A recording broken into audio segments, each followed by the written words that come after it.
Là où ça bouge avec Samba de la Muerte pour cet album, 9 titres qui sort, je dirais presque enfin. Petite explication de texte dès le départ sur A Life with a Large Opening. Et ben, c'est un titre que j'ai découvert en rentrant du Japon. En fait, c'est un concept architectural japonais qui a donné son nom à l'album. Et je trouvais ce que ça évoquait, juste à la lecture, ça correspondait bien à ce que j'avais envie de transmettre comme émotion et comme pensée, d'être ouvert. Comme ma musique l'est depuis le début de Samba, très, très ouverte. Donc, voilà, Ouverte au monde, ouverte aux autres, aux influences. c'est ça, complètement. C'est ouverte aux autres plutôt comme éthique de vie.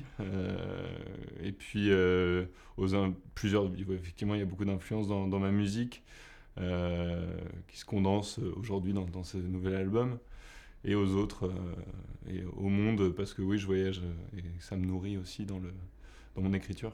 On va revenir un tout petit peu sur le passé. Concrete Knife, c'était fini. Ça a été difficile pour les Canets, difficile pour les gens du groupe, je suppose. Ça nourrit aussi.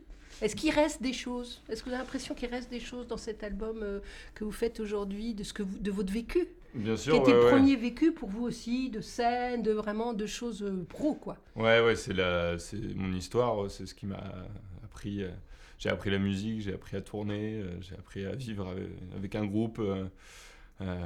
Et oui, c'était la fin d'une histoire de 12 ans de travail, de tourner ensemble. Et puis, effectivement, dans ma musique, là, j'en parle dans certains morceaux. Il y a un peu d'Angleterre, il y a un peu de toutes ces tournées qu'on a pu faire qui renaissent aujourd'hui en moi, des expériences, des rencontres.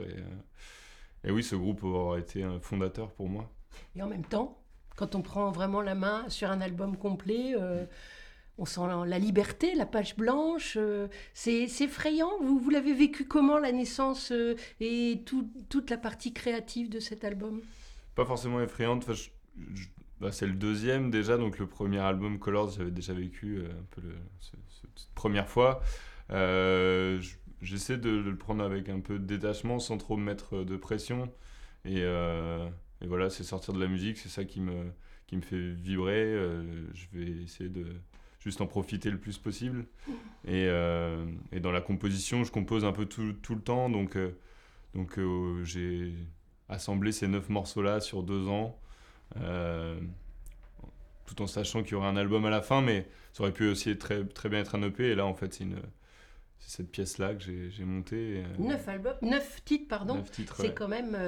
il faut avoir de quoi dire, de quoi raconter. J'ai dû en écrire une vingtaine, je pense. Et j'en ai gardé 9. Donc ouais, sur ces 2 ans, il y a dû y avoir 20, 30 morceaux d'écrits. Entre-temps, j'ai sorti un EP en rentrant d'Iran. Donc c'était des morceaux que je ne voyais pas sur l'album, donc ça me permet aussi au fur et à mesure de sortir d'autres titres. Là j'ai un autre EP plus afro-futuriste, électronique, qui sortira je pense l'année prochaine. Donc voilà, en fonction des thèmes et de ce que j'ai envie d'aborder, je compile les morceaux, et ces 9 morceaux-là traduisaient vraiment bien A Life with Large Opening et ce que j'avais envie de dire. Un univers. Voilà, un univers plus... Contrairement à Colors qui était très coloré et qui annonçait direct la couleur pour le coup, là c'est plus 9 morceaux qui font un, qui ne font qu'un, quoi. C'est ce que j'avais envie de faire. On est dans la pièce où vous travaillez. Alors justement, comment vous travaillez? Seul, clavier, tout seul, enfermé dans votre univers? Vous me dites que vous composez tout le temps, donc ça veut dire que vous êtes tout le temps là, vous prenez petites notes. C'est ça, ouais. En fonction de mes journées, si je me sens inspiré, il y a certains morceaux sur cet album-là que j'ai fait en une matinée, par exemple. J'aime bien le côté spontané, donc je monte là, je me dis j'ai une idée d'une basse, alors je prends la basse et puis je l'enregistre, et puis après un clavier. Puis si j'ai besoin d'une batterie, j'appelle Philippe Boudot, qui est le batteur avec lequel je joue, je lui envoie le morceau où il en est, puis il essaie des choses. Il y a aussi d'autres morceaux qu'on a fait à 4 avec tous les musiciens du groupe, ceux avec lesquels je joue sur scène.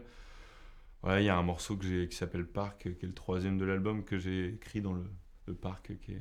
Alors, ça veut dire là, en sortant mon chien un matin, et c'est venu comme ça, la mélodie. Donc je suis remonté ici, j'ai pu l'enregistrer très vite en fait. Donc c'est aussi la chance qu'on a aujourd'hui de pouvoir poser directement, enregistrer, pas forcément là en studio. Parole, musique, c'est à quel moment ça se retrouve La musique ensemble? est souvent composée en premier. Oui.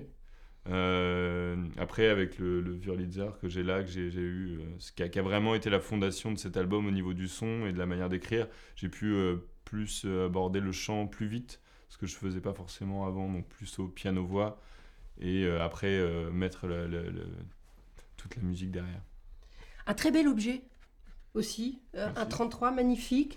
Les photos sont très belles. L'objet 33 tours est très beau aussi. C'est important pour vous?